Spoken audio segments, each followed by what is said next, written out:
Lambert here. Listen, a parent asked me, could I do anything to help her student? The student had brought home a bad grade.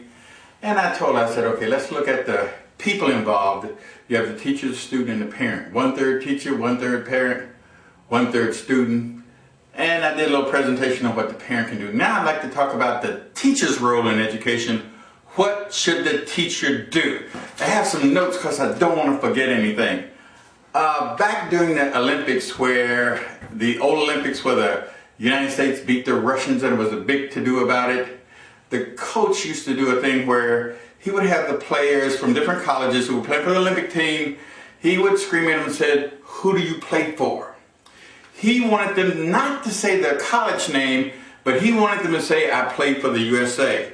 Metaphorically, for teachers, who do you teach for? Who is your boss? Who do you teach for? Are you going to name the State Department of Education? Are you going to name that particular school, that Board of Education, that system?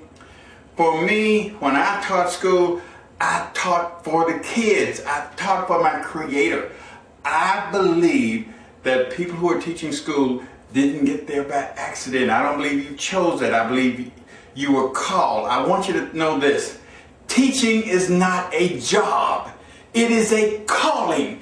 If you believe it's a job, you are going to be miserable. You won't be paid enough. There'll be too many conflicts, too many politics. But if you know the truth, that it is a calling, then you can't get tired, you can't quit, you got to work as hard as you can, and you will love it. It will be the most rewarding thing going. So what I want you to know is you don't work for the school. You work to do a good job. You work to help children. That changes everything. What that gives you is a paradigm shift. Well, what is a paradigm? I asked the teacher, I said, listen, I got some new stuff you can use. That teacher told me, oh no, I don't want anything new, I'm retiring in 2 years. That was the paradigm. That was awful. I heard one lady from the north say, she was teaching in the south, she said, these kids are so wonderful, they're just poor, they're from the south, they can't learn, I'm just going to give them an A and give them a good hug. That was her paradigm, no good. You gotta discover what is your paradigm. My paradigm was, my teaching and learning system is good. I want to produce the best product for these kids. And my paradigm is all children can learn and I want to teach them. So you have to know what is your paradigm. Examine your paradigm. And if it's not right, do a paradigm shift. What I want you to do is to know that teaching is not a job, it's a calling. You're there because your creator wanted you to be there. Use that paradigm, you have to work hard, and you can enjoy it that way. Next item, teach them how to learn. What they're learning is not as important as how they can internalize information. Listen, they say the distance from the earth to the moon is over 240,000 miles. Who cares? So what? We're not driving there. The thing is, teach them how to internalize information.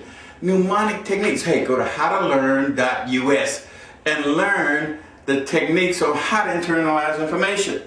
Here's another thing I want you to know too. You make the difference. It's not the school system, it's not the books, it's not how much money is spent on education, it's you.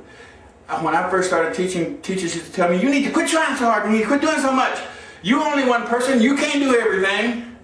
And I listened for a second, but then I thought, I'm only one person, but I'm the one. I can't do everything, but I can do something. That's the attitude I want you to take. Also, I want you to know about a concept called self-fulfilling prophecy. If you tell the kids you're dumb, you ain't gonna ever be nothing, that's what will happen. You gotta walk in the door, tell them you're gonna learn everything.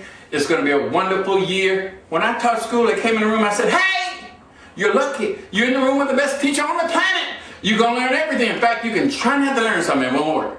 You can say, I ain't going to learn nothing, I ain't going to learn nothing. It won't work because I'm good. You're going to learn everything. And baby, they bought it.